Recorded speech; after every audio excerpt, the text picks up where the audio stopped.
Welcome to our channel. We are so glad you found your way here. Let us help you fall asleep. Let's begin with the poisoned mushrooms, the final meal of Roman Emperor Claudius. Take a slow, deep breath in and release it. Let the noise of today fall away as we step back, not just hours or years, but centuries, into the vast theater of crime and punishment in ancient Rome. If you genuinely like our videos, please hit like and subscribe. The reigns of Roman emperors reflect a complex interplay of power, ambition, and legacy. Each emperor shaped the empire's trajectory, leaving indelible marks on governance, culture, and society. Augustus, the first emperor, established a framework that balanced power with tradition, initiating the Pax Romana, a period marked by relative peace and prosperity. This era facilitated economic growth and cultural flourishing, setting a precedent for subsequent rulers. Tiberius followed, embodying a shift towards autocratic rule. His tenure was characterized by intrigue and suspicion. Nero, his successor, is frequently remembered for artistic endeavors and notable public works. Yet his rule also ushered in tumult and controversy, culminating in his downfall. Vespasian and his sons, during the Flavian dynasty, focused on restoring stability and rebuilding from the chaos of previous years, culminating in monumental architecture such as the Colosseum. The complex dynamics of these reigns illuminate the intricate nature of imperial leadership and the vast empire's evolution, illustrating how individual decisions reverberated through history. A tumultuous childhood defined the early years of Claudius, marked by the shadows of political intrigue and familial distrust. The son of Nero Claudius Drusus and Antonia Minor, it was evident from an early age that this member of the Julio-Claudian family faced considerable challenges. Physical ailments and perceived inadequacies led to a life spent largely in the periphery, often underestimated by those around him. Isolation shaped his intellect, fostering a deep curiosity for history and governance.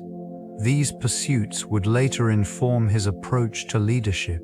The assassination of his nephew, Caligula, created an unexpected opportunity, thrusting Claudius into the role of emperor. The Senate, initially resistant, soon recognized his potential as a stabilizing force amidst chaos. His ascension was met with skepticism, yet Claudius quickly demonstrated an aptitude for governance, implementing reforms that improved the judicial system and expanded infrastructure. The empire flourished under his reign, with notable achievements such as the conquest of Britain, which further solidified Roman influence.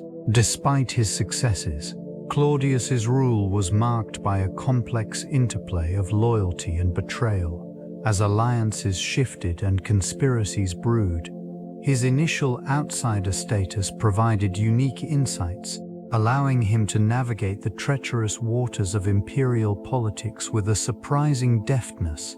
Each decision carried monumental implications, echoing through the annals of time. Political maneuvering defined the landscape of ancient Rome during the 1st century AD.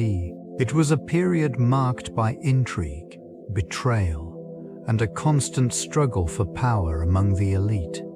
The ruling class operated within a web of alliances and rivalries, with emperors often navigating treacherous waters. In this environment, loyalty was tenuous, and the threat of assassination loomed large over any leader. This region witnessed the rise of influential figures who shaped the trajectory of governance. Senate and imperial authority frequently clashed, reflecting the underlying tensions between traditional republican ideals and the emerging autocratic rule. The populace, while largely disenfranchised, was not oblivious to the machinations of those in power. Public opinion could sway decisions, placing additional pressure on leaders who sought to maintain their grip. Amidst this turmoil, Claudius ascended the throne, his initial policies aiming to stabilize a fractured empire. Infrastructure projects and legal reforms were implemented, yet the specter of dissent never faded. Underneath the surface, discontent simmered among those who perceived vulnerability in his reign.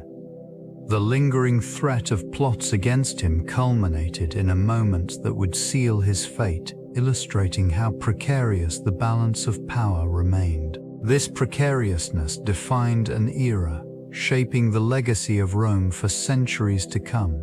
The Senate played a pivotal role during Claudius' reign, a period marked by political maneuvering and shifting loyalties. This governing body, traditionally seen as the backbone of Roman authority, found itself grappling with the complexities of an emperor whose rise was unexpected. They oscillated between support and opposition, often testing the boundaries of their power. Claudius, aware of their influence, sought to navigate these turbulent waters with a blend of strategy and pragmatism.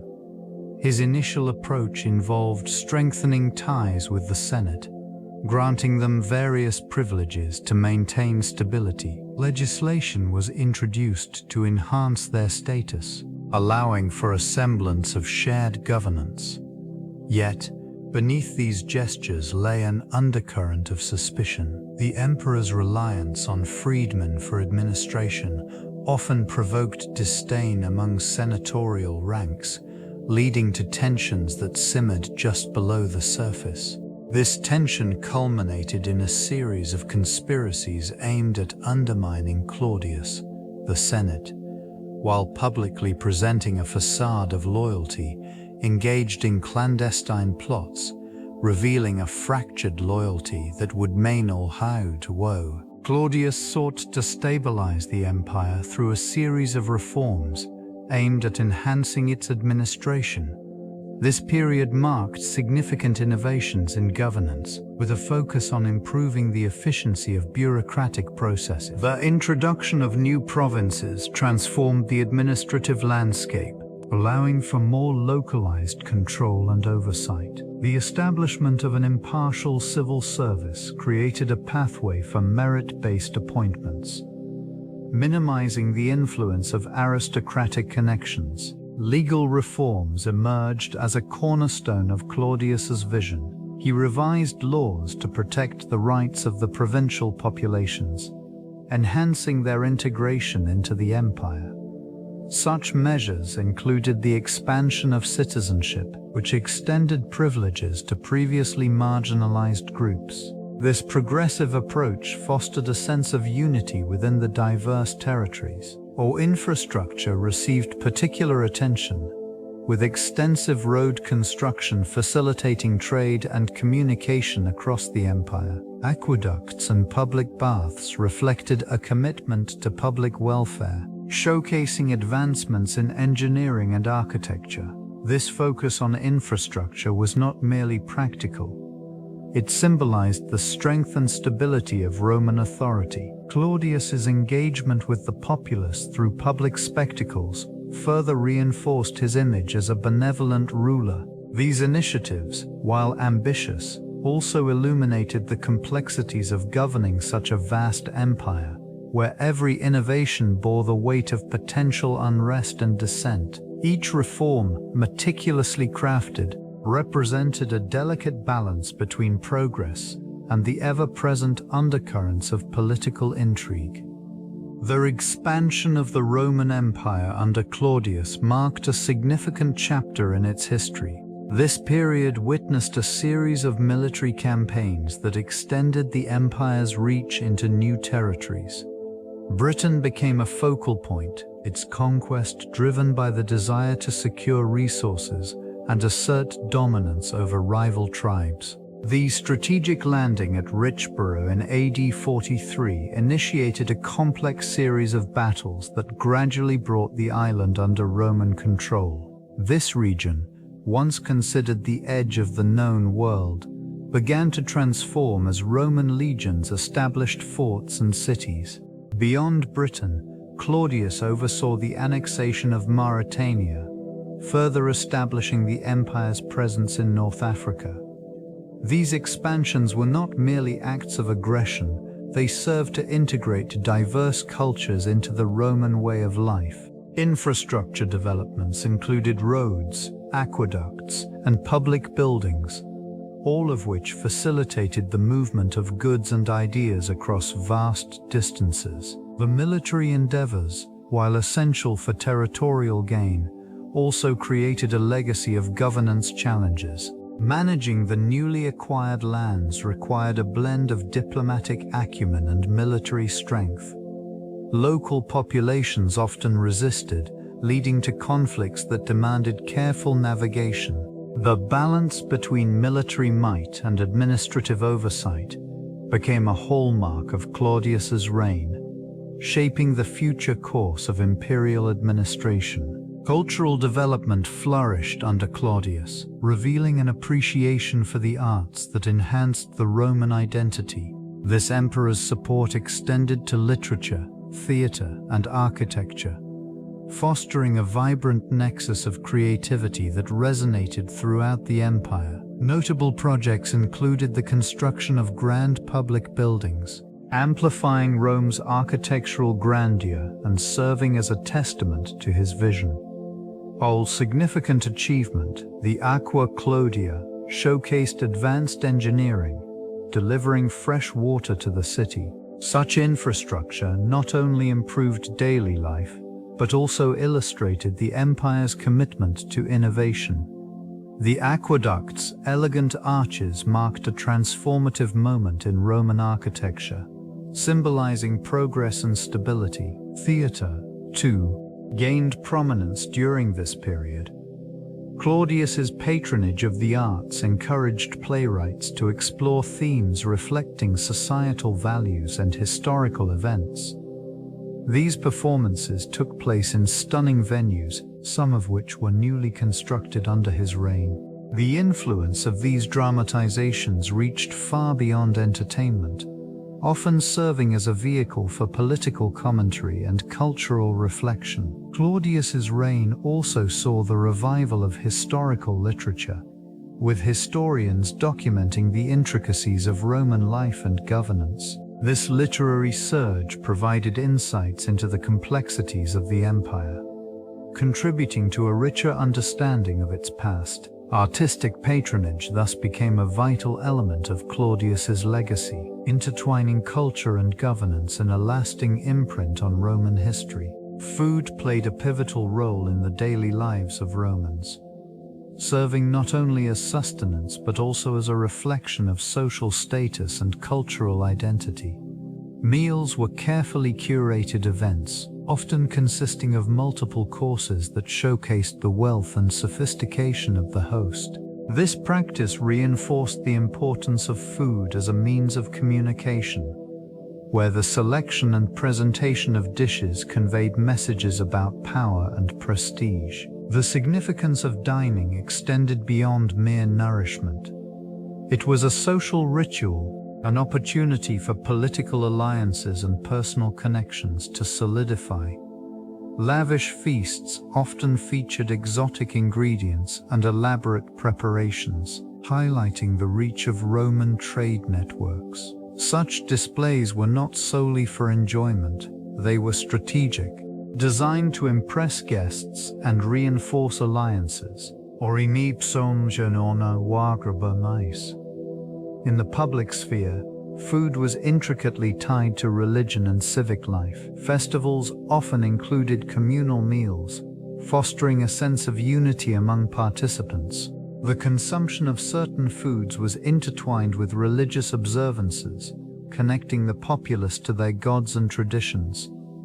Within this context, the final meal of Claudius, marked by its infamous dish, serves as a reminder of how food can be both a source of pleasure and peril. The complexities of cuisine reflect broader societal values, encapsulating the intricate relationship between nutrition, culture, and power in Roman society. Culinary practices in ancient Rome reveal a rich interplay of ingredients and techniques, shaped by the empire's vast reach and diverse influences.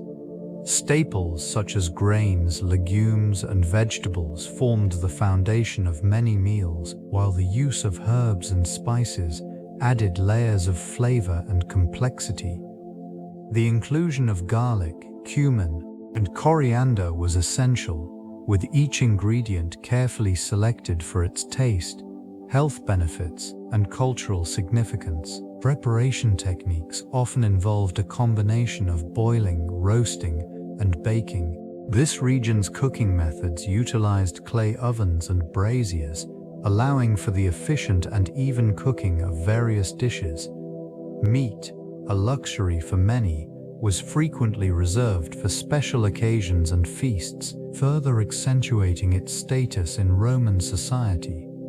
Fish, at least both fresh and salted, played a significant role, especially in coastal areas where they were consumed in various forms. Fermentation was another vital technique, with the production of garum, a fermented fish sauce, becoming an essential condiment. This sauce served as a flavor enhancer and a means of preservation, showcasing the ingenuity of Roman culinary practices. The resulting meals often mirrored the social hierarchies of the time, with lavish banquets symbolizing wealth and power, while simpler fare represented the daily sustenance of the working class, encapsulating a society deeply intertwined with its culinary heritage. Mushrooms held a complex position within Roman cuisine, serving as both a delicacy and a metaphor for the unpredictable nature of life. Found in the shadows of forests, these fungi were often associated with the hidden and the mysterious. The Romans recognized their potential for both nourishment and danger, particularly in the case of poisonous varieties that could lead to death. This duality mirrored the volatility of power and status, reflecting the precariousness of existence in an empire marked by political intrigue and betrayal. In the opulent feasts of the elite, mushrooms frequently appeared as a prized component, often prepared with intricate care. Their presence on a banquet table suggested sophistication and a command of culinary arts. Chefs would elevate these ingredients, showcasing their ability to transform the mundane into the extraordinary, reinforcing the idea that mastery of food could equate to mastery of life itself. Conversely, for the lower classes, mushrooms were a more accessible food source, commonly foraged and prepared in simple dishes. This accessibility emphasized the divide within Roman society, where the same ingredient could transcend class barriers, embodying both luxury and sustenance. One identification of poisonous mushrooms within the vast empire required intricate knowledge. Among the many varieties, some species were known to harbor toxins that could lead to severe illness or death. The Amanita genus, particularly Amanita phalloides, stands out as one of the deadliest to sound. It is characterized by its pale cap and white gills, often mistaken for edible counterparts. This deception posed significant risks to those foraging in the wild. Historical accounts suggest that early Romans developed an understanding of these dangers. Medical texts from the era detailed symptoms of mushroom poisoning, allowing some degree of differentiation between safe and harmful varieties. This expertise, however, was not universally held. Many individuals, including those of high status, fell victim to toxic mushrooms, often believing them to be delicacies. The allure of mushrooms within Roman cuisine was profound. They were often incorporated into lavish feasts, celebrated for their unique flavors.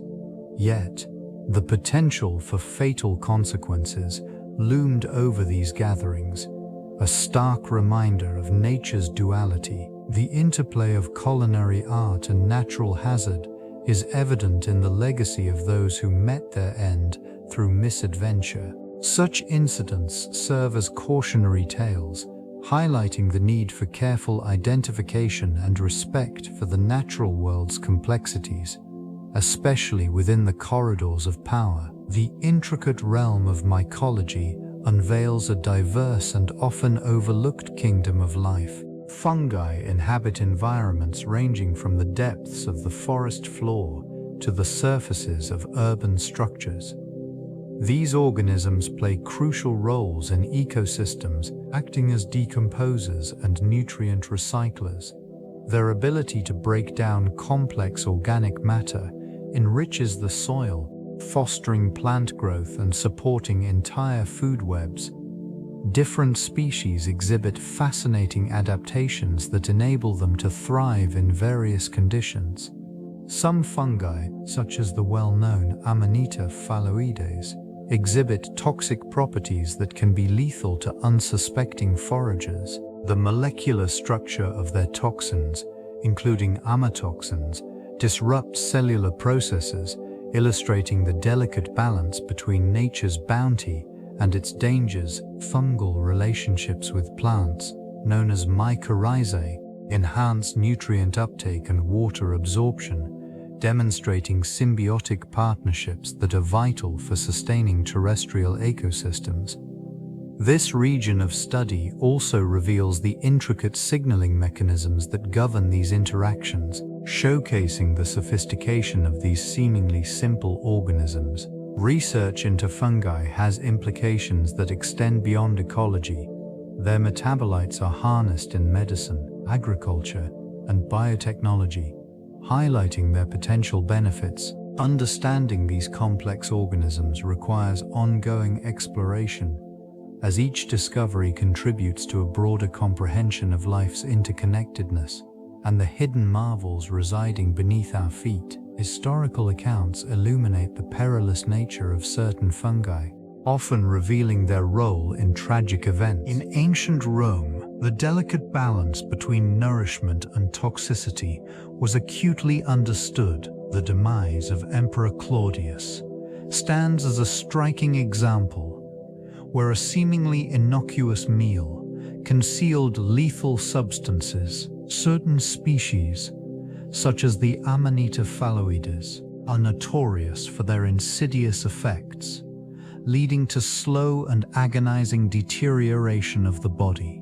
These fungi, often indistinguishable from edible counterparts, have been implicated in numerous fatalities throughout history. Notable incidents highlight the consequences of misidentification, where individuals, trusting their knowledge of local flora, consumed toxic varieties. In medieval Europe, reports emerged of entire families succumbing to mushroom poisoning after a single meal, emphasizing the potential lethality hidden within these organisms. Cultural practices surrounding mushroom consumption evolved, with some societies developing intricate systems to distinguish between safe and harmful varieties. Folklore emerged, filled with cautionary tales that underscored the risks associated with foraging. The stories of those who fell victim serve as reminders of nature's unpredictability, where beauty often conceals danger. These historical narratives not only inform current understanding, but also underscore the importance of continued research into the ecological roles of fungi. The intricate relationships they maintain within ecosystems remain a vital area of study. Claudius' final days marked a significant intersection of personal ambition and political intrigue in ancient Rome. This period witnessed a volatile environment, rife with conspiracies and power struggles. The emperor, who had ascended to the throne with a reputation for reform, found himself surrounded by those who sought to manipulate his reign for their gain. His health, waning in the latter years, led to a growing dependence on those close to him. Amidst this backdrop, his relationship with key figures, particularly his wife Agrippina, became increasingly complex. Agrippina's desire for power often entangled Claudius in a web of loyalty and betrayal. It is within this setting that the fatal meal was consumed, leading to the eventual demise of the emperor. The choice of poisoned mushrooms, a seemingly innocuous delicacy, reflects the treacherous nature of political life during this era. The aftermath of Claudius's death initiated a cascade of events that would reshape the Roman Empire. His adopted son Nero, thrust into power at a young age, would take the throne amidst lingering uncertainty. This transition marked the beginning of a new chapter, fraught with its own challenges. The quiet collapse of Claudius's reign serves as a reminder of the fragile nature of authority and the often hidden dangers that lie within. Agrippina the Younger emerges as a pivotal figure in this narrative, her influence intricately woven into the fabric of Claudius' rule. A woman of remarkable ambition, she sought to elevate her position through strategic manipulation and calculated alliances. This region of power was often hostile to women, yet Agrippina navigated its treacherous waters with remarkable skill. Her marriage to Claudius was not merely a union of love, but a calculated move designed to secure her son Nero's ascent to the throne. Through her machinations, she ensured that he was positioned as the heir, overshadowing Claudius's own biological children. The political landscape shifted under her guidance, with her presence transforming the imperial court into a battleground of intrigue and ambition. The subtlety of her influence often belied the ruthless tactics employed to maintain control. Whispers of scheming and manipulation filled the air, creating an atmosphere charged with tension as Claudius became increasingly dependent on her counsel. The balance of power began to tip, leading to a gradual erosion of the emperor's authority. The legacy of Agrippina is marked by her unyielding pursuit of power, leaving an indelible mark on the history of Rome. This interplay of influence and ambition would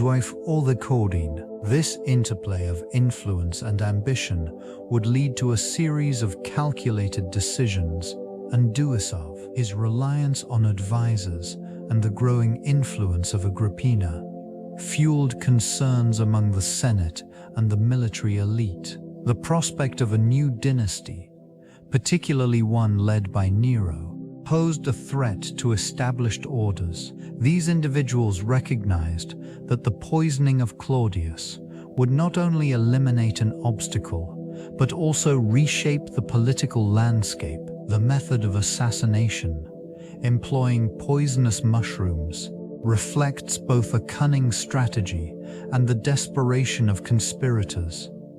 It allowed for plausible deniability, concealing the true nature of the act, while simultaneously eliminating a figure perceived as weak. In the aftermath, the swift ascension of Nero signified the profound impact of this moment on Roman politics. The subsequent shift in power dynamics altered alliances and set the stage for further unrest within the empire, marking a critical juncture in the annals of its history. The ramifications continue to echo in the legacy of Roman leadership. The historical accounts reveal the circumstances surrounding Claudius' demise through the eyes of notable historians. Tacitus, in his Annals, provides a meticulous examination of the political machinations that defined the emperor's reign. His narrative details the atmosphere of treachery and suspicion that permeated the imperial court. Tacitus presents a portrait of Claudius as a ruler caught between ambition and betrayal. Suetonius, in his Lives of the 12 Caesars, offers a more anecdotal perspective, focusing on the personal attributes and peculiarities of the emperor. His work emphasizes the depravity present in the court, suggesting that Claudius's final meal was orchestrated by his wife, Agrippina, as part of a calculated act. This account, while rich in detail, blends historical fact with rumor, reflecting the blurred line between truth and legend in the ancient world. View and Redana. Both historians highlight the complexities of power and the fragile nature of life within the empire. These texts serve as crucial primary sources, providing insights into the political landscape of the time. The legacy of Claudius is thus shaped by the interpretations of these authors, illustrating the enduring fascination with his life and the suddenness of his death, leaving a profound impact on the course of Roman history. The art of poisoning in ancient Rome reflects a complex interplay of political intrigue and meticulous method. Various substances were utilized, each with distinct properties, allowing for subtlety or overt aggression in execution. The use of certain mushrooms, particularly the Amanita species, garnered attention due to their potent toxins, capable of causing death within hours. This region of ancient culinary practice was fraught with danger, as knowledge of herbal and fungal properties was essential for both the would-be assassin and the unsuspecting victim. Case studies reveal that the act of poisoning was rarely impulsive. It required a calculated approach, often enacted by those in proximity to the intended target. Servants, family members, and political confidants frequently wielded this lethal tool, showcasing both the trust and treachery inherent in personal relationships among the elite. The meticulous preparation of poisons further exemplified the cunning nature of Roman society, where lethal concoctions could be disguised within lavish meals, thus obscuring the true intent. The study of historical texts indicates that some poisons were favored for their ability to produce symptoms resembling natural illnesses. Such methods allowed perpetrators to escape detection, allowing the shadow of suspicion to linger over those left behind. In this way, the act of poisoning became an art form, merging culinary skill with deadly intent. The intricate web of Roman court politics often relied on toxic substances, serving as instruments of power and influence. Poison became a favored method for those seeking to eliminate rivals or secure favor. This region of political intrigue fostered a culture where trust was scarce, and the shadow of betrayal loomed large. Among the elite, the knowledge of toxic flora and fauna transformed the dining table into a site of both celebration and potential demise.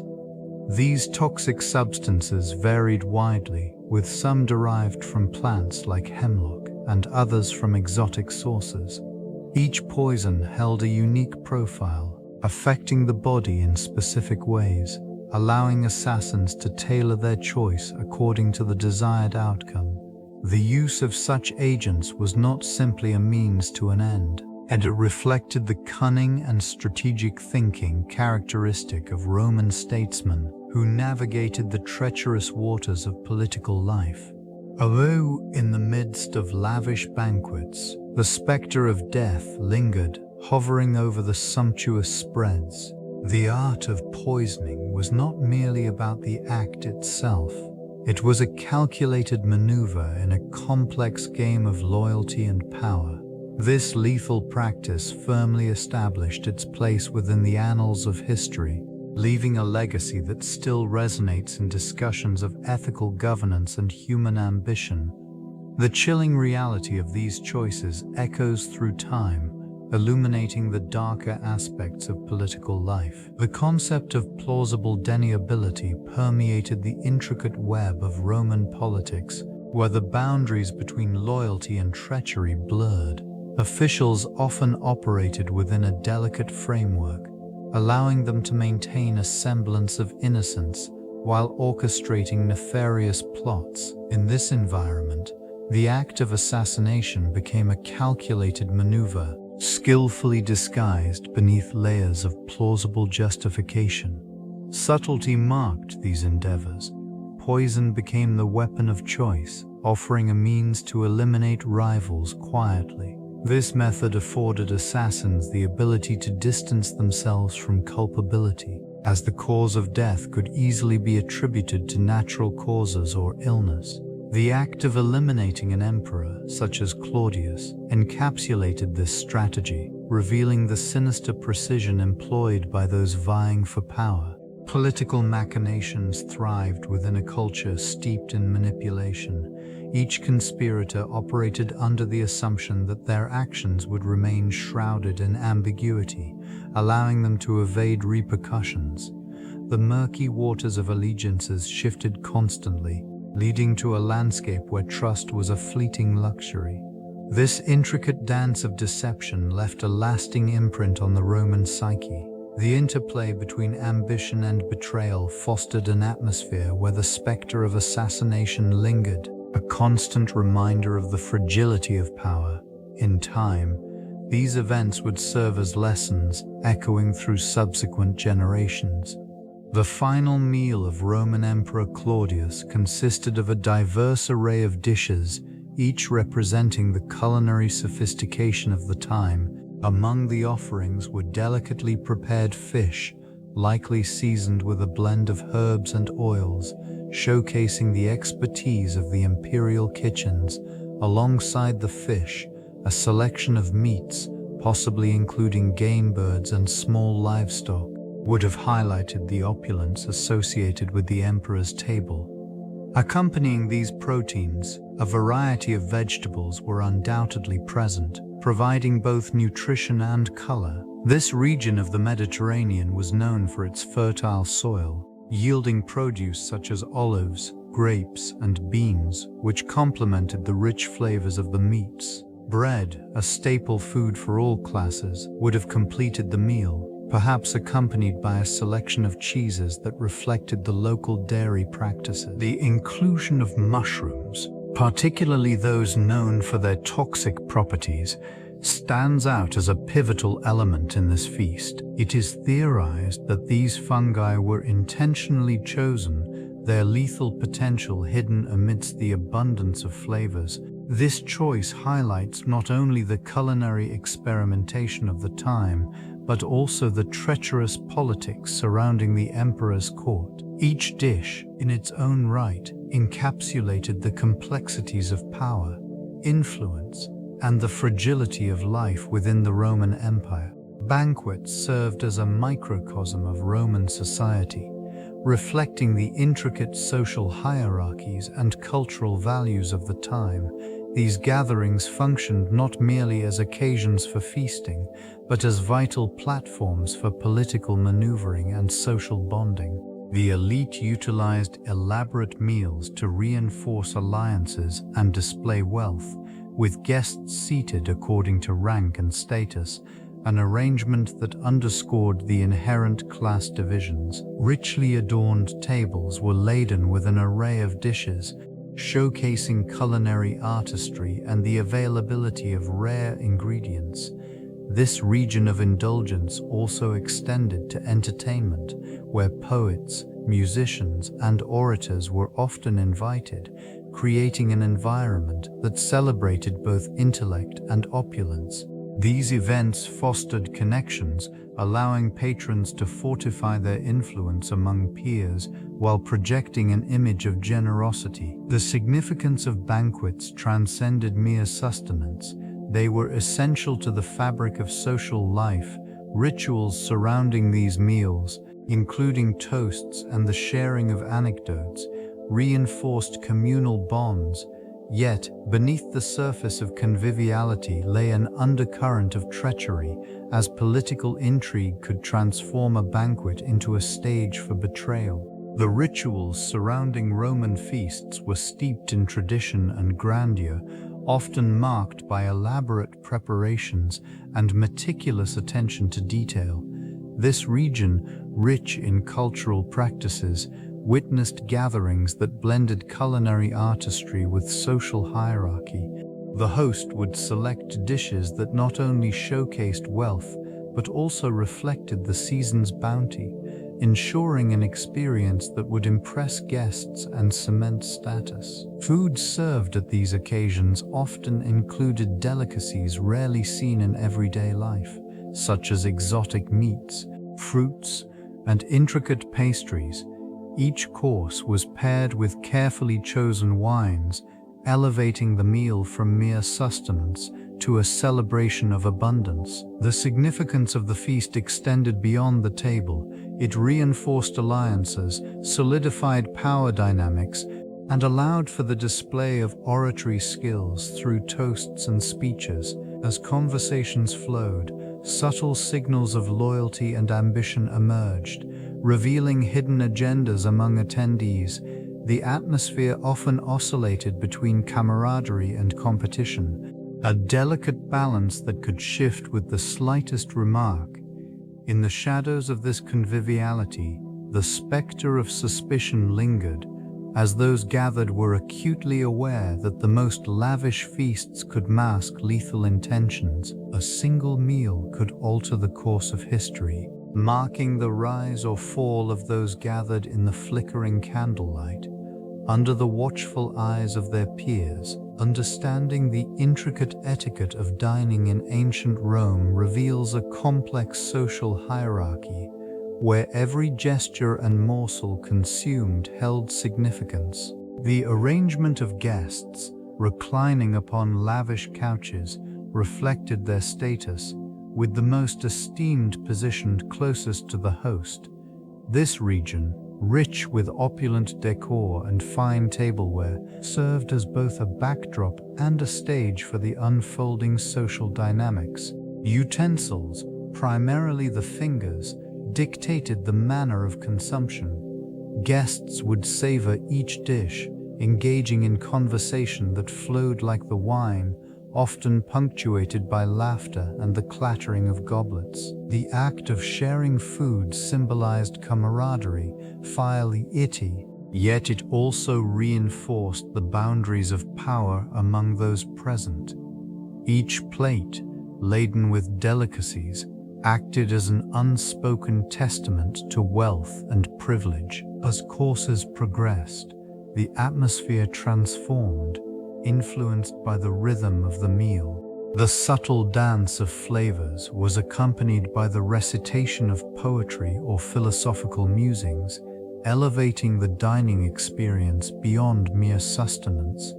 In this context, the ambience played a crucial role, the flickering light casting shadows that obscured the intentions of the diners. The final courses would often include exotic offerings, signaling the host's generosity, yet it was the choice of foods that could shift alliances. This delicate interplay of gastronomy and social maneuvering would reveal layers of complexity within the seemingly innocuous mushroom, a staple in the diets of many cultures. Toxins produced by certain species, such as the infamous Amanita phalloides, are primarily composed of potent compounds known as amatoxins. These small molecules disrupt the normal function of cellular processes, particularly those involved in protein synthesis, leading to cellular death. The absorption of these toxins occurs rapidly, often within hours of ingestion. It is in the liver where their effects become most pronounced. This organ, responsible for filtering and detoxifying blood, becomes overwhelmed, resulting in acute liver failure. Symptoms may initially be vague, presenting as gastrointestinal discomfort, but soon escalate into more severe manifestations such as jaundice and coagulation disorders. In this region of toxicological research, the identification and quantification of these compounds have advanced significantly. Analytical techniques such as high-performance liquid chromatography allow scientists to detect minute concentrations of amatoxins in biological samples. Understanding the biochemical pathways impacted by these toxins has led to insights into potential antidotal treatments and interventions. The role of fungi in ecosystems extends beyond human consumption, influencing soil health and nutrient cycling. The intricate chemistry of mushroom toxins serves as a reminder of nature's duality, where beauty and danger coexist in the organic world. The impact of poison on the human body reveals a complex interplay of biochemical processes. Once ingested, toxins rapidly enter the bloodstream, where they bind to cellular receptors, disrupting normal functions. The liver plays a crucial role in metabolizing these harmful compounds, but its capacity can be overwhelmed. This region of the body attempts to detoxify, yet the presence of potent mushroom poisons can lead to severe hepatic dysfunction. Neurological effects may also manifest, as certain toxins interfere with neurotransmitter release and receptor signaling. Symptoms such as confusion, hallucinations, or even paralysis can emerge within hours of consumption. These responses illuminate the vulnerability of the nervous system to external agents, underscoring the fragility of human physiology. Gastrointestinal distress often accompanies poisoning, with nausea and vomiting as the body attempts to expel the foreign substance. This reaction, while instinctual, can contribute to dehydration and further complications. As the hours pass, the cascading effects of poisoning reveal the interconnected nature of bodily systems, each responding to the threat in a coordinated yet chaotic manner. Symptoms manifest with a gradual onset, often leading to confusion and disorientation. Historical accounts describe an unsettling array of physical responses. Initially, nausea and vomiting emerge as the body attempts to rid itself of the toxic substances.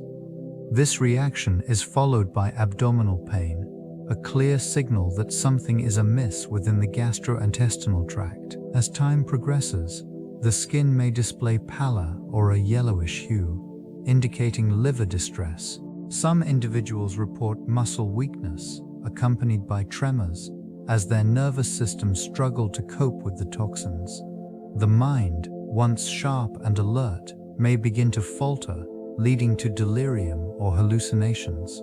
These symptoms paint a grim picture of mushroom poisoning, reflecting the devastating impact on both body and mind. Notably, accounts from ancient texts highlight the plight of those affected by similar toxins, often detailing the gradual decline toward unconsciousness. The immersion into unconsciousness marks a critical juncture, underscoring the severity of the condition. Records reveal a cruel irony in these symptoms, as those who once held power succumb to the very substances they may have sought for nourishment. In the context of Claudius' demise, the descriptions evoke a profound sense of vulnerability, reminding observers that even the mightiest can be brought low by the smallest of organisms, wrapped in the guise of culinary delight. The political landscape shifted dramatically following Claudius' death, unveiling a vacuum that summoned ambition and intrigue. With the emperor's passing, whispers of conspiracy permeated the corridors of power, igniting suspicions and fueling rivalries. This environment fostered a climate where allegiance was as fleeting as the shadows cast by the fading sun over Rome. The transition of power to Nero, Claudius's adopted son, marked a new chapter rife with uncertainty. Many within the Senate viewed his ascension with skepticism, fearing the potential for tyranny. The stability of the empire, once assured under Claudius's rule, now hung in precarious balance. It became evident that the loss of one leader could unravel the intricate threads binding the state together. Nero's youth and inexperience were overshadowed by an eagerness to assert dominance, prompting a series of controversial decisions that would echo throughout history. This period of instability saw the rise of factions within the Senate, each vying for influence and control. often resorting to deceit and manipulation. The power struggle extended beyond the political arena, affecting the populace as well. Citizens, once placated by imperial authority, now found themselves navigating a landscape fraught with uncertainty. In the aftermath, the repercussions of Claudius's demise resonated throughout the empire, leaving an indelible mark on its future trajectory. The shift in power dynamics ushered in by Claudius's demise marked the rise of Nero, a figure whose ascent would dramatically transform the political landscape. As the adopted son of Claudius, he was thrust into the limelight, supported by influential figures who sought to consolidate their own power through his reign. This young emperor, barely 17 at the time, embodied a new generation of leadership, one that diverged significantly from the previous administration's more traditional approach. Upon ascending to the throne, Nero's reign was characterized by an impulsive and extravagant style. The earlier administrative focus on stability and governance gave way to a more theatrical brand of leadership, with Nero engaging in public spectacles and artistic pursuits. These actions drew both admiration and criticism, reflecting a divided perspective among the Roman populace. Political intrigue intensified during this period. As alliances shifted and rivalries emerged, loyalists to Claudius, along with other influential families, sought to navigate the treacherous waters of imperial favor. The Senate, once a bastion of authority, found its influence increasingly challenged by Nero's whims. This environment set the stage for a series of events that would further destabilize the empire. With power centralized in Nero's hands, the fabric of governance began to fray, foreshadowing the tumultuous years that lay ahead. The consequences of these dynamics would alter Rome's course irrevocably. The legacy of Claudius is intricately woven into the annals of Roman history, marked by both achievements and controversies. His reign witnessed significant expansions, particularly in Britain, where military conquests facilitated the empire's territorial growth.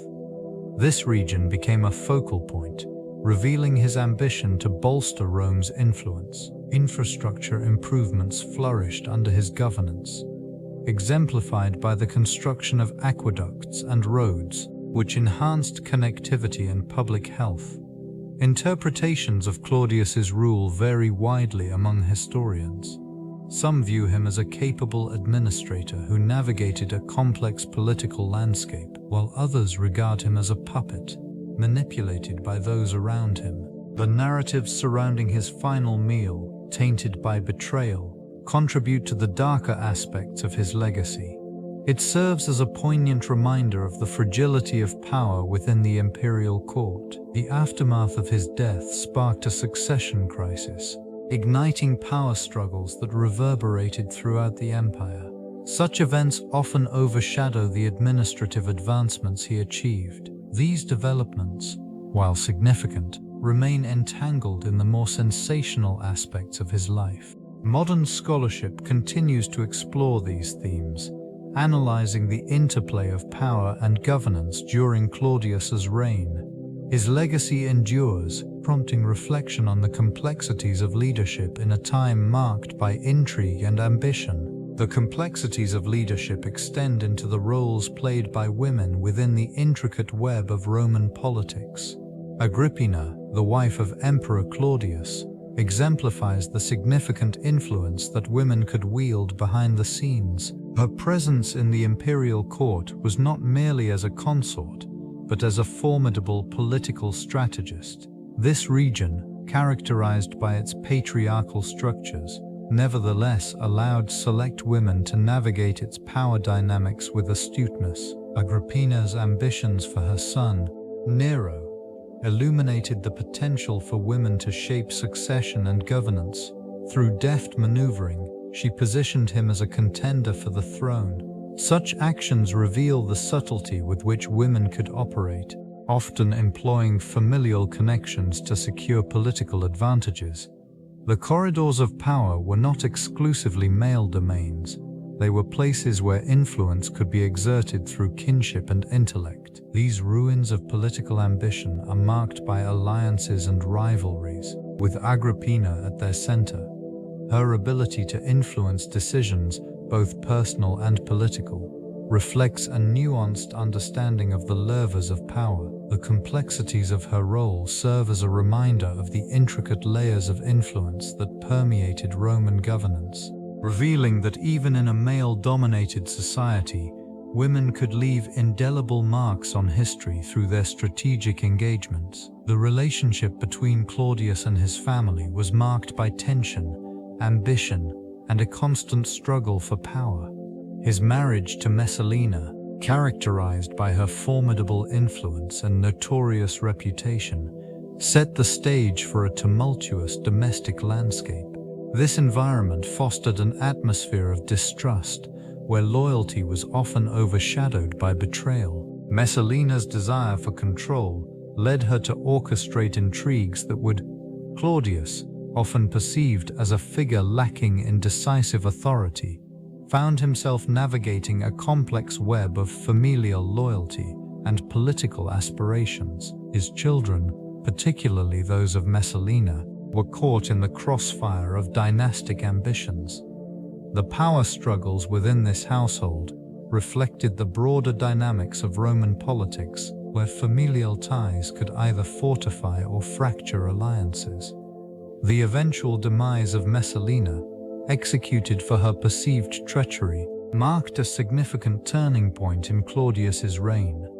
This event not only reshaped his personal life, but also altered the political landscape of Rome. The poison that claimed Claudius's life, a tragic culmination of the very intrigues that defined his reign, underscores the perilous interplay between personal relationships and imperial power. In this context, the influence of family extended beyond mere bloodlines, intertwining with the fate of an empire. The emperor's position, heavily intertwined with divine authority, shaped governance in profound ways. It established a framework wherein rulers were not merely leaders, but were perceived as living embodiments of the gods. This notion elevated their status, granting them an aura of invincibility and influencing public perception significantly. It fostered an environment where loyalty to the emperor equated to loyalty to the divine order, reinforcing the societal structure. In this realm, rituals and ceremonies served as conduits for connecting the earthly to the celestial. These practices reinforced the emperor's rule, instilling a sense of reverence among the populace. Temples dedicated to deified emperors dotted the landscape, serving as reminders of their perceived divine lineage. The construction of these edifices reflected not only architectural prowess, but also an ideology rooted in the belief that the emperor was chosen by the heavens to guide the state. The governance style also adapted to the whims of perceived divine favor. Decisions, from military actions to public policies, were often framed in a context of divine will. This led to a complex relationship between the ruler and the ruled, where the populace engaged in a delicate balancing act between reverence and critique. Their acceptance of imperial authority was thus a reflection of both devotion and the nuanced politics of survival within an empire, ruled by a figure with divine aspirations. An understanding of Roman medical practices reveals a foundation built on a combination of empirical observations and philosophical doctrine. Physicians within this civilization often relied on texts from earlier thinkers, assimilating knowledge from Greek medicine, while also contributing original insights. Treatment methods included herbal remedies and surgical interventions, reflecting a pragmatic approach to health. Common ailments were addressed through a diverse range of treatments. The application of poultices made from various plants, such as garlic and sage, aimed to alleviate symptoms of illness. Bloodletting served as a method to restore balance within the body, aligning with the prevailing humoral theory that dominated medical thought. Surgical procedures, though rudimentary by modern standards, included the removal of tumors and setting of fractures, showcasing an understanding of anatomy and patient care. In the context of poisonings, like that of Emperor Claudius, a physician's role became particularly significant. The urgency of diagnosing and remedying toxic exposure highlighted the limitations of their practices. Toxicological knowledge varied, with some physicians aware of antidotes derived from natural sources, while others relied on rudimentary techniques to combat the effects of poison. This intricate interplay between medical knowledge and societal expectations reflects the complexities of life in ancient Rome, where health and mortality were intimately intertwined with the fabric of power and governance. The influence of poison in Roman medicine extended far beyond mere administration. It served as a tool for both healing and harm. Physicians often explored the dual nature of substances, recognizing that certain toxins could alleviate ailments, while others served as instruments of assassination. The varying perceptions of poisons highlighted the fine line between life and death. In this environment, toxicology emerged as a distinct field of study. Knowledge of local flora and fauna was paramount, with herbal remedies being common. Some plants were revered for their medicinal properties, while others were shunned for their lethal potential. Practitioners meticulously documented the effects of different substances, contributing to a growing understanding of how dosage could alter outcomes. Certain toxins, such as those from mushrooms, gained notoriety for their unpredictable effects. The allure of their potential benefits was often overshadowed by the fear of sudden demise. This duality permeated medical practices, where remedies were often a gamble and the stakes remained high. As societal hierarchies shifted, so too did the uses of poison. It became a means of political maneuvering, reflecting the darker aspects of ambition and rivalry in governance. The outcomes of these toxic interactions resonated throughout the empire, influencing not only individual fates, but also the broader historical narrative of Rome. The incorporation of Greek philosophy into Roman thought fostered a profound transformation in intellectual discourse. This region experienced a synthesis of ideas as Stoicism and Epicureanism became prominent, shaping ethical frameworks and personal conduct. Scholars and statesmen alike engaged with these philosophies, seeking guidance on virtue, justice, and the nature of happiness. The Stoics emphasized rationality and self-control, advocating for an understanding of the natural order. Adherents believed that aligning with the universe's rational structure could lead to tranquility. This mentality permeated Roman society, influencing leaders in their governance and personal lives. The Epicureans offered a contrasting perspective, positing that the pursuit of pleasure, tempered by moderation, was essential for a fulfilling existence. These philosophical currents manifested in literature and oratory, enriching cultural exchanges. Prominent figures, such as Seneca and Cicero, Fonent, integrated these concepts into their writings, encouraging reflection on morality and the human condition. The merging of these philosophies with traditional Roman values resulted in a unique intellectual landscape that emphasized reason, ethics, and the importance of civic duty.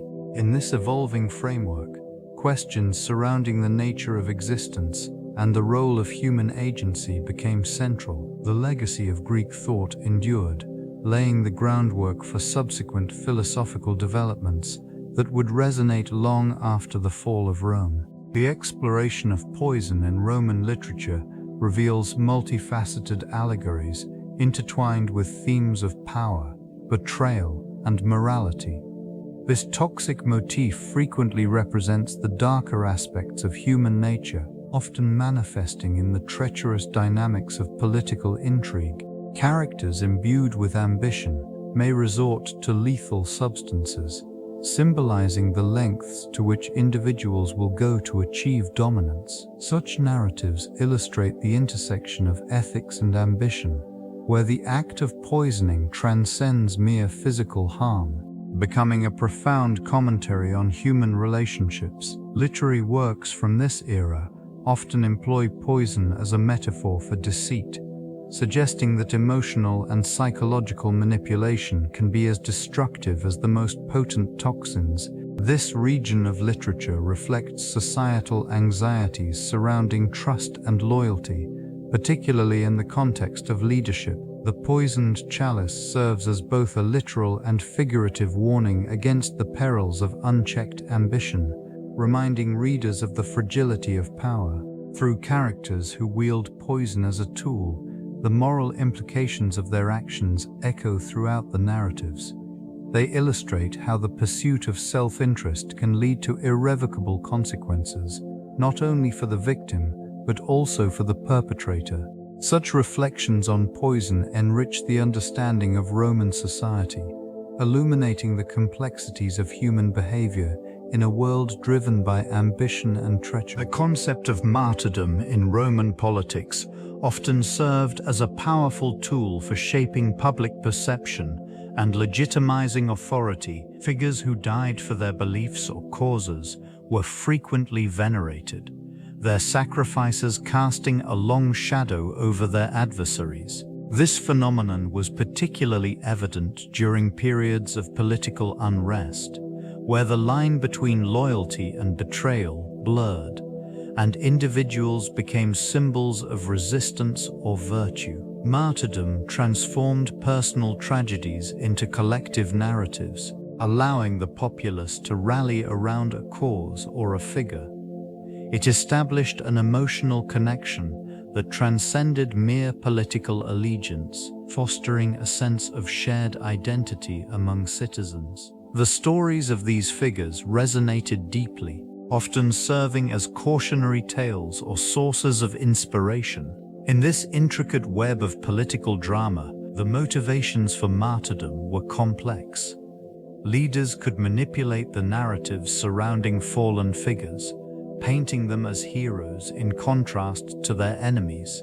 Such actions could galvanize support or incite rebellion, reinforcing the fragile balance of power within the Senate and among the populace. The legacy of these martyrs transcended their immediate contexts, influencing future generations. Their lives and deaths were subjects of reflection and debate, echoing through the annals of history, reminding society of the intricate dance between power, sacrifice, and the relentless pursuit of glory. The reign of Claudius marked a significant turning point in the trajectory of imperial governance. His approach to administration, characterized by a blend of autocracy and reform, established a framework that future emperors would grapple with. This period saw the expansion of the empire, as well as the implementation of legal and bureaucratic innovations that aimed to streamline governance.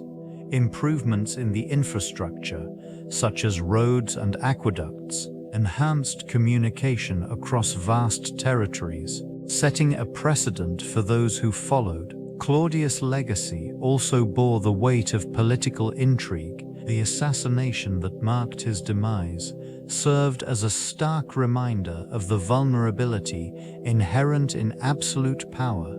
Subsequent rulers, cognizant of this peril, often adopted more cunning strategies to secure their reigns. The culture of suspicion and betrayal that flourished during this time influenced their governance styles, pushing them toward paranoia and isolation. The complexities of Claudius' reign invited a re-evaluation of public perception regarding emperors. The balance between benevolence and ruthlessness became a critical consideration for future leaders as they navigated the intricate landscape of loyalty and dissent. Claudius' reign continued to resonate, shaping the imperial ethos for generations. The lessons learned from his successes and failures would linger, informing the political decisions of those who aspired to wear the imperial crown. Fungi held a significant place in ancient medicine and rituals, revered for their diverse properties and effects. This domain extended beyond mere culinary uses, encompassing healing practices and spiritual ceremonies. Ancient cultures recognized their potential, employing various species for both their medicinal qualities and symbolic meanings. In many regions, specific mushrooms were used to treat ailments, harnessing their unique chemical compositions. Some species were believed to alleviate pain, while others were thought to enhance mental clarity or induce altered states of consciousness. These effects drew the attention of healers and shamans, who integrated them into their healing regimens and spiritual practices. Rituals involving fungi often aimed to connect individuals with the divine or to seek guidance from ancestral spirits. The consumption of certain mushrooms was believed to facilitate communication with the supernatural, allowing practitioners to gain insights into their lives. This connection to the ethereal reinforced the reverence for fungi in various cultures. The understanding of fungi's roles evolved over time, intertwining with agricultural practices and the burgeoning fields of pharmacology. As societies advanced, the study of these organisms became more nuanced, leading to a deeper appreciation of their ecological and medicinal importance. This exploration of fungi not only informed practices within ancient medicine, but also laid the groundwork for contemporary understandings of their vast potential. Archaeological discoveries from the era of Claudius have revealed significant insights into the daily life and culture of ancient Rome. Excavations in regions such as Ostia, the bustling port city, have unveiled remnants of grand structures and intricate mosaics that speak to the empire's architectural prowess. These ruins provide a glimpse into the societal hierarchy, where opulence coexisted with the stark realities of ordinary life. Artifacts uncovered from domestic settings include pottery, tools, and remnants of food, all contributing to an understanding of dietary practices. The presence of various food items, alongside the discovery of mushrooms, illustrates the culinary diversity enjoyed during Claudius' reign. Inscriptions and writings from this period further illuminate the complexities of Roman governance and public life, revealing the emperor's efforts to manage a sprawling empire. The exploration of burial sites has also yielded significant findings, including elaborate tombs adorned with intricate carvings. These final resting places reflect the beliefs and customs surrounding death, highlighting a complex relationship with the afterlife. Each artifact, whether a decorative piece or a mundane tool, serves as a window into the past, allowing researchers to piece together the nuances of a civilization that thrived on innovation and tradition. This era, rich in cultural and intellectual achievements, continues to captivate scholars and enthusiasts alike. The mushroom, in Roman mythology, emerges as a symbol steeped in duality, embodying both nourishment and peril. This small organism found its place within the rich tapestry of myths, often associated with the divine and the mystical. It was believed to hold properties that could connect mortals to the gods, acting as a bridge between the earthly realm and the celestial. Its appearance in various religious rituals reflects a fascination with its transformative qualities. This region of ancient Rome saw the mushroom revered as a gift from the gods, capable of bestowing wisdom and enlightenment to those who consumed it. Yet, the same organism possessed the potential for deadly consequences, a reminder of nature's unpredictable duality. This paradox captivated those who sought knowledge, but were reminded of the fine line between life and death. Such contradictions found their way into literature, influencing works that sought to explore human experiences and the complexities of existence. The presence of mushrooms in these narratives often served as a metaphor for the fleeting nature of life, a theme resonating deeply within Roman society. As the final meal of Emperor Claudius highlights, the mushroom's role transcended mere sustenance, embodying the intricate relationship between humanity and the forces that govern fate. The socio-economic status of Roman emperors shaped their access to resources, influencing their diets, choices, and such opulence contrasted sharply with the lives of common citizens who relied on modest provisions. The disparity in food availability underscored a broader economic divide, where the elite indulged in delicacies like truffles and exotic fruits, while the majority struggled with grain shortages. These disparities often sparked social tensions as discontent simmered among the populace. Emperors like Claudius, navigating this complex landscape, demonstrated the delicate balance of maintaining favor with both the elite and the masses. The consumption of luxurious foods served as a political statement, reinforcing their status while also risking alienation from the lower classes. Culinary traditions, as the Ice and Duige well, then static alienation from the lower classes. Culinary traditions, of the Ang, deeply intertwined with power dynamics, reflected broader societal structures. The exquisite nature of meals prepared for emperors became a symbol of their reign. Each dish, from the mundane to the extravagant, whispered tales of ambition, authority, and the delicate threads that wove the Roman Empire together.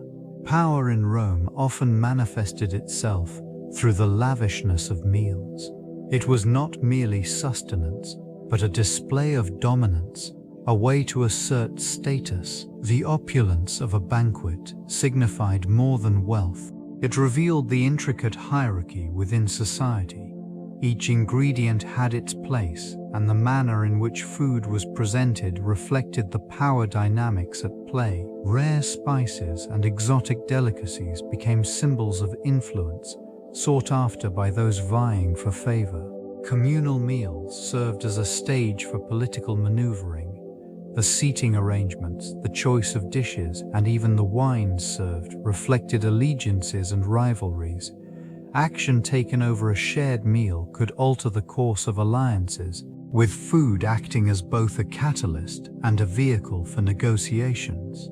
The act of sharing a meal became intertwined with the very fabric of governance, with leaders using feasts to solidify bonds or sow discord. This relationship extended beyond political machinations. Culinary practices were steeped in tradition, with recipes passed down through generations, transforming food into a vessel of cultural identity. The preparation and consumption of food highlighted the values of Roman society, illuminating notions of hospitality, respect, and the transitory nature of power. In the end, food was an essential ingredient in the empire's narrative, forever altering the landscape of ambition and authority. The intrigue of the Roman court extended far beyond the dining table, intricately woven into the fabric of power dynamics. Spies and informants populated this environment, operating in the shadows to gather intelligence and sway the course of decisions. Loyalty was often a currency exchanged for favors, and mistrust lingered palpably in the air. The presence of these observers transformed interactions into calculated exchanges, where even whispers held the weight of potential consequences. Information flowed like water, with couriers darting through the corridors, delivering tidings that could elevate or ruin lives. These agents, often masked as servants or advisors, possessed insight into the ambitions and vulnerabilities of key figures. The art of deception became a skill honed by many, with allegiances shifting like the tides. This region, steeped in the complexity of human behavior, became a breeding ground for both alliances and betrayals. Communications took on various forms, from coded messages to subtle gestures, each carefully crafted to avoid detections. The emperor himself relied on these networks, aware that the stability of his reign hinged upon the balance of informations. With each gathering, a calculated risk unfolded, where dinner conversations might spark alliances or sow seeds of discord. In this realm, knowledge was not merely power, it was the very essence of survival amid the relentless pursuit of dominance. The craft of poison-making flourished within the darkened corridors of ancient Rome, where secrecy and expertise intertwined to achieve mastery. Practitioners relied on a combination of rare botanicals, minerals, and animal derivatives, each carefully sourced for their toxic properties. Knowledge of dosage was paramount. Even the slightest miscalculation could transform a potent concoction into an ineffective brew or, conversely, a lethal weapon. Tools of the trade varied in sophistication. Mortars and pestles allowed for the grinding of roots and leaves into fine powders, while glass vials, often adorned with intricate designs, served as vessels for storage, preventing contamination. Fine sieves filtered out impurities, ensuring that only the purest extracts remained. Each ingredient demanded respect, as some substances could evoke swift death, while others required time to reveal their deadly effects. The art was not limited to mere concoction. Discretion was essential. Methods of administration varied, from simple ingestion to more insidious means, such as the application of poisons to eating utensils or food. These techniques underscored a chilling understanding of human behavior, exploiting trust and familiarity. Such practices were not solely about elimination. They signified a complex interplay of power dynamics, where knowledge of poison wielded the potential for control, manipulation, and manipulation, particularly in the realm of politics. This region of historical examination reveals how ancient events inform contemporary governance and societal structures. The intricacies of Augustus's rule, marked by political intrigue and orchestrated eliminations, provide a lens through which modern leaders may navigate their own treacherous waters. The consequences of past decisions echo through time, suggesting that familiarity with these narratives is essential for any political navigator. An understanding of the past enables leaders and citizens alike to recognize patterns of behavior, the rise and fall of regimes, and the social currents that shape collective thought. The ruins of ancient Rome stand as testament to this cyclical nature of power, a reminder that the lessons of history are not merely academic. They serve as cautionary tales, illustrating both the fragility and resilience of political entities. Contemporary politics can often reflect these historical paradigms, where alliances shift and betrayals become commonplace. The study of historical figures such as the ill-fated Claudius encourages critical analysis of present-day governance, observing how ambition, betrayal, and the quest for power have manifested throughout history, allows for a deeper comprehension of current events. This understanding fosters a more informed citizenry, capable of engaging thoughtfully with the complexities of modern politics and governance. The evolution of Roman cuisine post-Claudian era marks a significant shift in culinary practices and preferences throughout the empire. Following the demise of Claudius, the culinary landscape began to reflect broader societal changes. influenced by the political and cultural upheavals of the time. This period saw an increased emphasis on regional ingredients and traditional cooking methods, as local flavors gained prominence over the previously dominant aristocratic tastes. The introduction of new spices, herbs, and cooking techniques from conquered territories transformed the dining experience. Ingredients such as olive oil, honey, and various grains became staples, while exotic flavors from distant lands enriched the palates of the Roman elite. This region also witnessed a growing fascination with the art of gastronomy, evident in the elaborate banquets hosted by influential figures who sought to impress guests through intricate dishes. As trade routes expanded, so too did the availability of diverse ingredients, leading to a fusion of culinary styles across the empire. The use of preserved foods became more common, enabling the preservation of seasonal produce for year-round consumption. These developments not only revolutionized the dietary habits of Roman citizens, but also underscored the intricate connections between food, culture, and identity within the expansive Roman civilization. The evolution of cuisine thus mirrored the complexities of Roman society, reflecting its adaptability and resilience.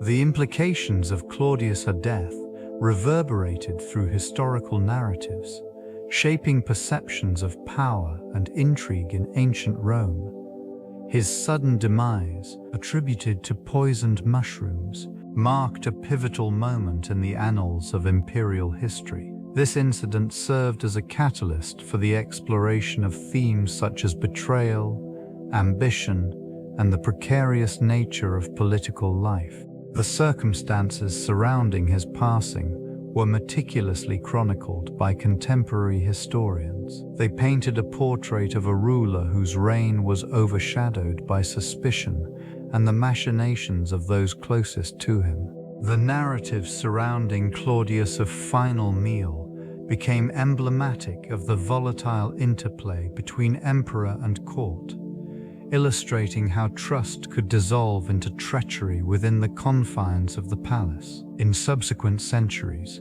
his death influenced literary works and historical analyses. The portrayal of Claudius transitioned from a ruler striving for stability to a figure ensnared by the ambitions of others. These interpretations contributed to a broader understanding of leadership dynamics in Rome, reflecting not only the fragility of authority, but also the societal appetite for intrigue. The legacy of this event endured, morphing into cautionary tales that echoed through time, reminding future generations of the thin line between power and peril.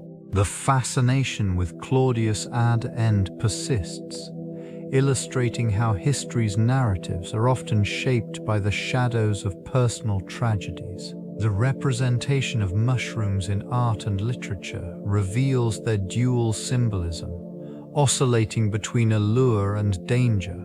Frequently depicted in classical paintings, these fungi often serve as metaphors for the delicate balance between beauty and toxicity. Artists employ vibrant colors and intricate details to evoke both fascination and unease, capturing the essence of nature's unpredictability. Literary references abound, with mushrooms emerging as significant motifs. In various texts, they symbolize transformation, decay, and the ephemeral nature of life.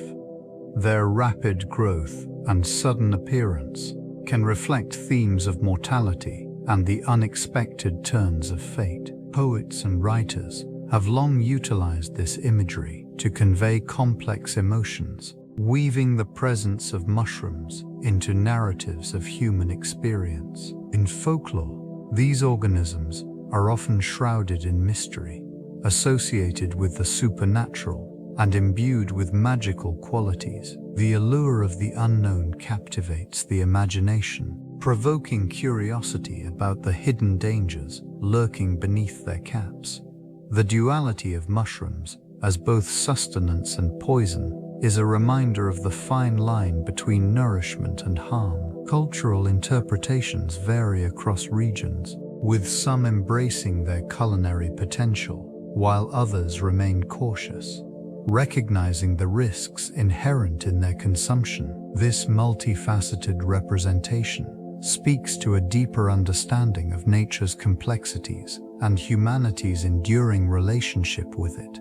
The Roman army served as a critical pillar of political stability throughout the empire.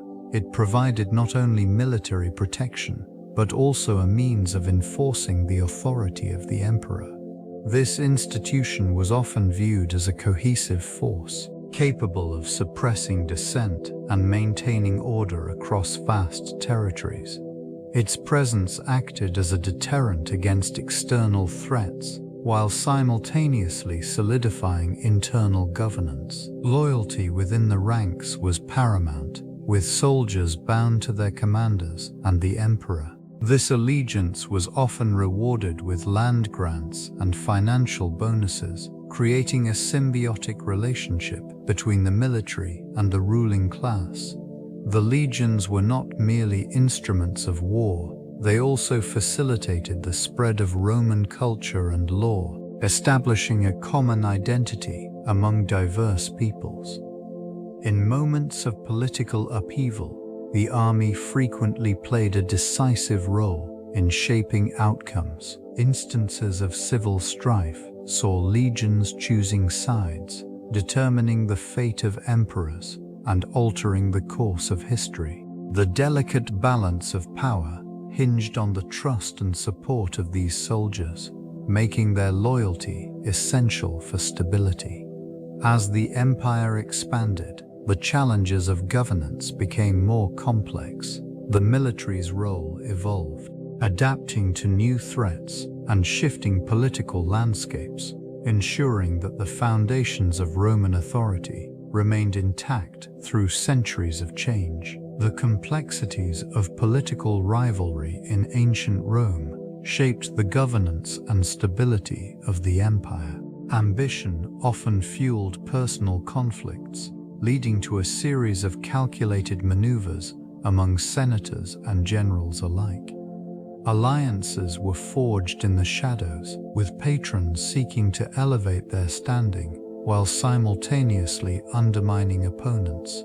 Subtlety became paramount, as the art of persuasion was coupled with strategic marriage arrangements and public displays of loyalty.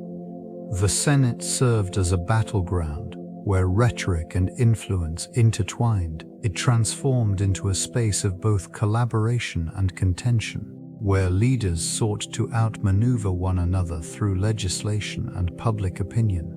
The oratory skills of individuals played a pivotal role in swaying allegiance as they sought to paint their adversaries in an unfavorable light while bolstering their own reputations. Assassination and betrayal permeated the political landscape, often employed when negotiation faltered. The fear of retribution kept many in line, yet the lure of power prompted others to take risks. Such tactics underscored the fragility of authority, where a single miscalculation could lead to a swift downfall. In this environment, the survival of a leader depended not only on military might, but also on the intricate web of relationships woven through careful diplomacy and strategic deception. This intricate web of relationships permeated the Roman legal system, which functioned as a crucial mechanism for maintaining order and authority. Legal proceedings often reflected the complexities of power dynamics, where one's status could dictate the outcome of a trial. This environment fostered a realm where rhetoric and persuasion held significant weight, overshadowing mere facts and evidence. Judges, typically men of considerable standing, presided over cases that ranged from petty disputes to severe accusations of treason. The accused frequently faced a daunting challenge, navigating not only the rigid codes of law, but also the unpredictable whims of their peers. Legal representation was essential. Skilled orators could sway opinions and alter perceptions, potentially turning the tide of justice. Witness testimonies played a pivotal role, yet the credibility of these accounts was frequently questioned. Given the potential for bribery and coercion, trials often unfolded in public arenas, allowing citizens to witness the proceedings, further merging the legal and social spheres. The outcomes were not always indicative of true justice, but rather reflections of societal hierarchies and political maneuvering. Varnikenor, this system underscored the fragility of power, where the scales of justice often tipped in favor of those with influence and wealth, leaving the vulnerable at the mercy of a complex and unforgiving structure. The legacy of such legal intricacies continues to shape contemporary notions of justice and governance.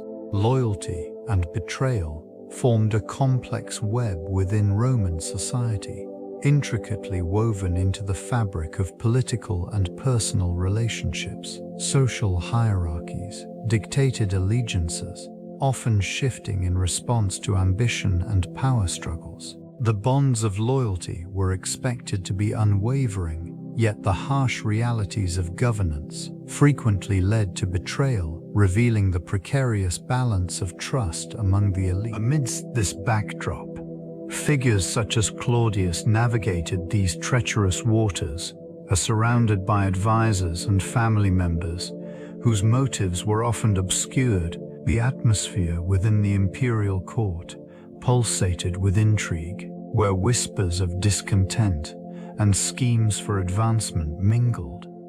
Such dynamics served as the backdrop for the eventual demise of Claudius, a stark reminder of how loyalty could be as fleeting as the whims of those closest to power. The infamous incident involving poisoned mushrooms exemplifies this relentless tension.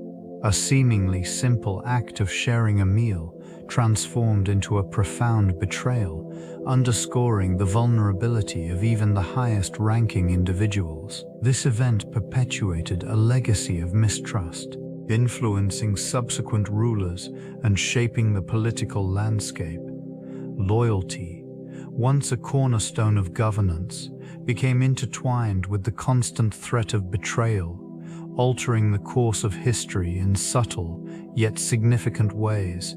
In the corridors of power, bonds were tested, and the weight of loyalty bore a heavy price. The relationship between emperors and their personal chefs often reflected the delicate balance of trust and treachery.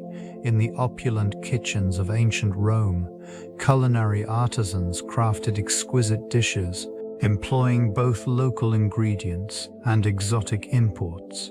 These chefs, adept in the art of gastronomy, understood the intricacies of flavor, but their roles transcended mere cooking. They held the power to influence an emperor's mood through the meals presented. This region of imperial kitchens was a melting pot of cultures and techniques, with influences from across the empire. Dishes were not simply sustenance, they were a means of showcasing wealth and power. The finest herbs, spices, and rare delicacies provided not only nourishment, but also a sense of prestige. Each meal became a reflection of the emperor's status, a display of extravagance meant to impress both guests and rivals. Chefs meticulously planned menus, often considering the seasonality of ingredients. They were aware that certain foods might evoke specific emotions or reactions. This knowledge often proved essential, as it could either solidify alliances or sow discord. The skillful manipulation of taste and presentation became a subtle yet significant component of political strategy. In the shadows of the dining halls, these culinary experts navigated a landscape fraught with danger, ensuring that their craft remained a vital element of governance, ever vulnerable to betrayal. Poison has historically been intertwined with the mechanisms of power. serving as a tool for those who sought to eliminate rivals discreetly. This method offered a cloak of anonymity, allowing the perpetrator to remain shrouded in the guise of friendship or loyalty. Many leaders throughout history have utilized it as a calculated means to achieve political ends without the overt violence of assassination. Orizo the fat quote, a fanorthut, menacete the main but in the same, midasos or putsain pede. In ancient Rome, the very act of dining became a precarious affair, where the placement of a single drop could shift the course of governance. Trust was a fragile commodity, and meals could serve as a deadly battleground. The act of consuming food transformed into an exercise of caution, with advisors and guests acutely aware of the potential for treachery lurking within their plates. This strategy extended beyond individual ambitions, influencing the broader dynamics of power. By eliminating key figures, those adept in the art of poisoning could reshape alliances and destabilize entire factions. The chilling reality of these actions often reinforced the notion that sovereignty came at a cost, where loyalty was frequently overshadowed by fear. Running this realm of intrigue, the line between sustenance and sabotage blurred, leaving a legacy that would echo through the ages. The art of poison, while distasteful, became a testament to the darker aspects of political maneuvering, illustrating the lengths to which individuals would go for control. The cultural reverberations of Claudius' demise permeated Roman society, shaping perceptions of power and mortality. His unexpected death offered a grim reminder of the fragility of authority. This event stirred public discourse, prompting citizens to scrutinize the motives behind political ascension and the moral implications of ambition. The atmosphere was thick with speculation, as allegiances shifted and whispers of betrayal circulated. Among the elite, the incident fueled an increasing paranoia, leading to a culture of mistrust. Senators and advisors, once companions in shared governance, grew wary of one another, fearing that their own fates could mirror that of the emperor.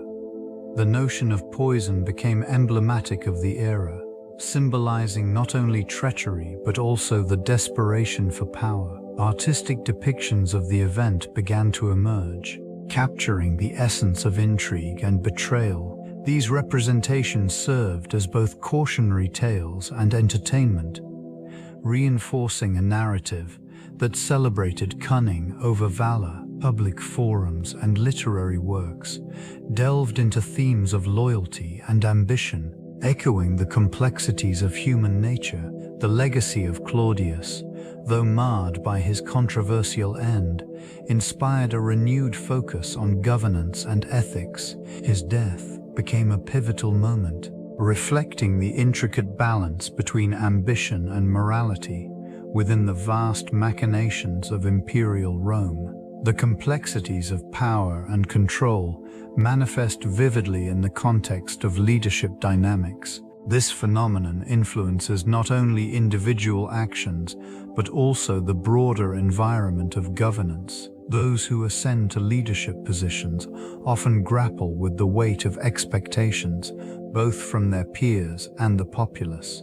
It creates an atmosphere rife with paranoia, as the constant threat of betrayal lingers in the shadows. This heightened sense of vigilance compels leaders to engage in calculated displays of authority. The need to assert dominance can lead to decisions that prioritize personal preservation over collective welfare. In the case of imperial Rome, such decisions often resulted in severe consequences, affecting both the leader and the empire's stability. Manipulation and coercion frequently emerge as tactics in this realm, illustrating a fundamental aspect of human nature. The interplay between fear and loyalty shapes relationships within the court, forming alliances that can be as fragile as they are powerful. Over time, a leader may find themselves ensnared in a web of their own making, where the very tools used to maintain control become sources of vulnerability. The psychological landscape of leadership thus reflects a constant negotiation between ambition and the ethical implications of one's choices. Each decision resonates through the corridors of power, leaving an indelible mark on history's narrative. The manipulation of public perception was pivotal in maintaining the stability of the Roman Empire. Propaganda served as a tool to cultivate loyalty and reinforce the legitimacy of the ruling elite. Emperors utilized various mediums, from coins to monumental architecture, to disseminate their image and accomplishments. These visual representations crafted a narrative that portrayed them as divine figures or heroic leaders, fostering a sense of unity among the populace. In this environment, the written word also played a crucial role. Scribes and historians, often aligned with the interests of the state, chronicled events in ways that glorified imperial actions while suppressing dissent. This selective presentation of information sculpted the collective memory of Rome, shaping how citizens understood their leaders and the empire's grandeur. Public spectacles, such as games and military parades, were orchestrated not only for entertainment but also as a means to reinforce the emperor's benevolence and strength. The atmosphere of these events was meticulously crafted to evoke admiration and reverence, ensuring that the populace remained engaged and supportive. Censorship further solidified this narrative control. Dissenting voices were silenced or marginalized, creating an echo chamber where the emperor's narrative dominated. The interplay of these elements ensured a carefully curated image that sustained the empire's authority across generations. The evolution of food safety practices in ancient Rome emerged as a response to the complexities of culinary culture and the risks associated with food consumption. In this region, as trade expanded and the variety of ingredients increased, concerns regarding foodborne illnesses became more pronounced. Guidelines began to surface, aimed at protecting the populace from potential dangers lurking within their meals. Physicians and philosophers contributed to early understandings of food safety. They documented the significance of proper food preparation, emphasizing the importance of freshness and the avoidance of spoiled supplies. These writings informed both the elite and common citizens about the potential consequences of neglecting these principles. Market inspectors emerged, tasked with ensuring that public vendors adhered to specified standards, monitoring the quality of produce and meat sold to the masses. In time, practices evolved to include basic methods of preservation, such as salting and drying, which extended the shelf life of essential ingredients. Certain regions also adopted the use of vinegar and honey as natural preservatives, further enhancing food safety. Although limited compared to contemporary standards, these measures reflected a growing awareness of the importance of safe consumption. The legacy of these early practices laid the groundwork for future developments in food safety. The legacy of Claudius extends beyond the circumstances of his demise. His contributions to Roman society, particularly in governance and infrastructure, warrant careful reassessment. This ruler implemented vital reforms that enhanced the functioning of the empire, including improvements in the legal system and the expansion of public works. Significant aqueducts and roads were constructed under his direction, showcasing an ambition to connect and fortify the sprawling territories. Cultural advancements flourished during his reign, reflecting a burgeoning interest in literature and the arts. The promotion of historical texts and the encouragement of intellectual discourse marked a period of enlightenment within the empire. Educated individuals thrived, fostering an atmosphere conducive to knowledge and philosophy. These initiatives left an indelible mark on the cultural landscape of Rome, influencing subsequent generations. Vorquensignal that the Genius Artis XXX military campaigns conducted by Claudius expanded the empire's borders, bringing new regions under Roman control. They facilitated the exchange of ideas and resources, further enriching the cultural fabric. This expansion, while not without its challenges, contributed to the complexity of Roman identity. The reassessment of his contributions provides insight into a ruler often overshadowed by the circumstances of his death. While the manner of his end remains a point of intrigue, it is the layers of progress he initiated that continue to resonate throughout history, shaping the trajectory of a civilization. The influence of Agrippina on Nero's reign established a complex dynamic, intertwining personal ambition with political strategy. This formidable figure, known for her intellect and assertiveness, played a pivotal role in shaping her son's ascent to power. Her early years of nurturing ambition were marked by calculated decisions, positioning Nero as a favored heir amidst the turbulent landscape of Roman politics. Agrippina's vision extended beyond maternal expectations. She sought to ensure a regime that aligned with her aspirations, promoting policies that reflected her interests. This period saw a gradual shift in governance, where her influence prompted a blend of traditional Roman values and progressive shifts.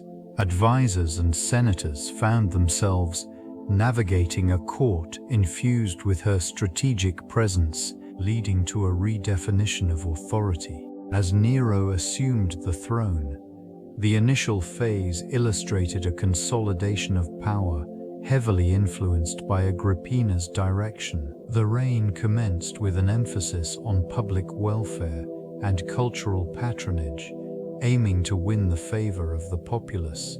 However, the intricate web of family loyalty and political maneuvering sowed the seeds for future discord. Ambitions clashed, alliances shifted, and the relationship between mother and son began to fracture, showcasing the inherent volatility of imperial rule. The legacy of Agrippina's influence remains a testament to the complexities of power within the Roman Empire. Veth held profound significance in Roman culture, deeply intertwined with religious beliefs and societal norms. Rituals surrounding mortality were meticulously observed, reflecting a collective understanding of the afterlife and the role of the deceased in the ongoing life of the community. This region's inhabitants believed in honoring their ancestors, ensuring a connection that transcended the mortal realm.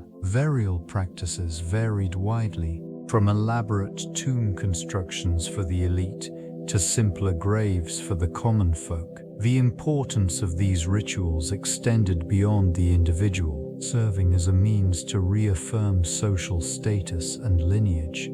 They facilitated a dialogue with the divine, seeking favor and protection for both the living and the departed. The concept of death was not merely an end but a transition, marked by ceremonies designed to guide souls toward their next journey.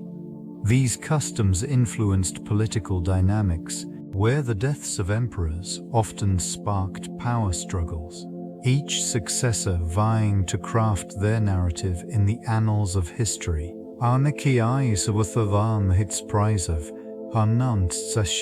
In this context, poisonings and assassinations became not only tools of political maneuvering, but also a reflection of the era's ethos, where the finality of death was met with calculated responses. The legacy of those who passed persisted, shaping the fate of the empire long after their final breaths were taken. Power, Penises entwined with mortality, evokes contemplation of the transient nature of existence. In this realm of ancient authority, emperors grappled with the duality of life and death. The weight of the crown often bore heavily on those who wore it. As the specter of mortality loomed ever closer, this reality prompted rulers to seek meaning within the constraints of their power, questioning the permanence of their legacies in a world defined by impermanence. The philosophical discourse surrounding death permeated the corridors of power, where leaders pondered the ethical implications of their decisions. Each action taken in pursuit of authority carried the potential for both greatness and ruin. In moments of introspection, these figures recognized that their dominion was but a fleeting illusion, as ephemeral as the fleeting shadows cast by the setting sun. In the aftermath of Claudius, reflections on mortality shaped the ambitions of those who followed. The narratives surrounding his demise served as cautionary tales, highlighting the fragility of power and the inevitability of fate. The very act of ruling became a philosophical exercise, balancing the desires for control and the acceptance of an immutable end. In this awareness, a deeper understanding of life emerged, one that transcended the individual and echoed through the ages, leaving traces within the annals of history. Historical documentation serves as a crucial vessel for conveying the complexities of human experiences. It captures moments of triumph, despair, despair, and significant transformation, providing insights into cultural practices and societal structures. Each record, whether inscribed on parchment or etched into stone, offers a lens through which contemporary observers can examine the motivations and consequences of past decisions. Data derived from these records reveals patterns within civilizations, highlighting how they adapted to environmental changes, engaged in trade, or navigated conflicts. This region, rich in artifacts and manuscripts, emphasizes the importance of preserving narratives that might otherwise fade into obscurity. The meticulous nature of documentation ensures that the voices of individuals, both prominent and anonymous, resonate across generations. In examining the accounts of events, historians can identify trends and anomalies that shape the current understanding of societal evolution. The interplay between various cultures, illustrated through these texts, reflects the interconnectedness of human endeavor. Retrospective analyses often illuminate the influences that propelled societies toward technological advancements or philosophical shifts. The importance of these records cannot be overstated. They act as the foundation upon which future knowledge is built. Through careful study, the lessons embedded within these documents can guide present and future societies, enhancing awareness of the enduring human condition. Public perception held immense sway over the reputation of emperors throughout Roman history. This influence shaped narratives that transcended the actions and decisions of the rulers themselves. Leaders were often viewed through the lens of propaganda, carefully orchestrated to create a desirable image. The intricate relationship between emperors and their subjects cultivated an environment where public opinion could elevate or diminish an emperor's legacy. In periods of stability, the populace often rallied around their rulers, celebrating achievements through festivals and public works. This positive perception fostered a sense of unity and loyalty, reinforcing the emperor's power. Conversely, during times of strife or scandal, as seen in the case of Claudius, the tide of public opinion could shift rapidly. Moments of discontent, whether due to military failures or personal scandals, could result in drastic changes in the perception of an emperor, often leading to their downfall. The role of historians and scholars further complicated this dynamic. Their accounts, preserved through centuries, shaped collective memory and influenced how future generations interpreted the actions of past rulers. This legacy, fraught with embellishments or biases, served to enshrine certain emperors in glory while condemning others to infamy.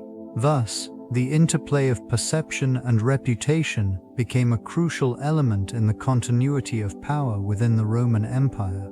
The death of Claudius marked a significant turning point in the religious landscape of Rome. His demise, albeit veiled in intrigue, prompted reflections on divine favor and the fragility of imperial authority. Questions arose regarding the influence of the gods on the fate of rulers.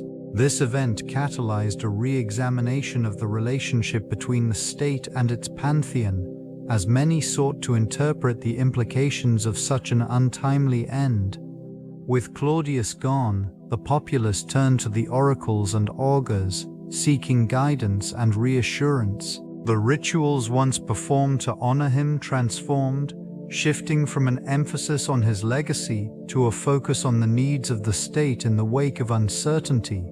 Priests and priestesses found themselves in heightened demand as citizens sought to appease the perceived wrath of the gods, fearing that divine retribution might be at play. This re-evaluation of the divine occurred alongside rising tensions among the political elite as various factions sought to shape religious narratives to their advantage. The new emperor, Nero, aware, would later manipulate religious sentiments to fortify his rule, establishing a precedent that intertwined governance with spiritual authority. The delicate balance of faith and power continued to evolve, forever altered by the events surrounding Claudius's death. The synthesis of historical and scientific perspectives unveils a complex narrative surrounding the demise of Claudius. This inquiry delves into the toxins present in the mushrooms believed to have been his last meal. Mycologists have identified a range of species capable of inflicting lethal effects, particularly the Amanita phalloides, known for its potent and often fatal properties. Toxicology reveals that these compounds disrupt cellular processes, leading to multi-organ failure. Archaeological findings provide insights into the culinary practices of ancient Rome, illustrating how the elite embraced exotic ingredients, often unaware of their potential dangers. This region, rich in biodiversity, offered a plethora of fungi, some of which were highly prized for their flavor, while others harbored risks that were not fully understood at the time. Through careful examination of ancient texts and food remains, researchers can piece together the dietary habits of the imperial court. This blend of historical documentation and scientific analysis enriches the understanding of Claudius's final moments.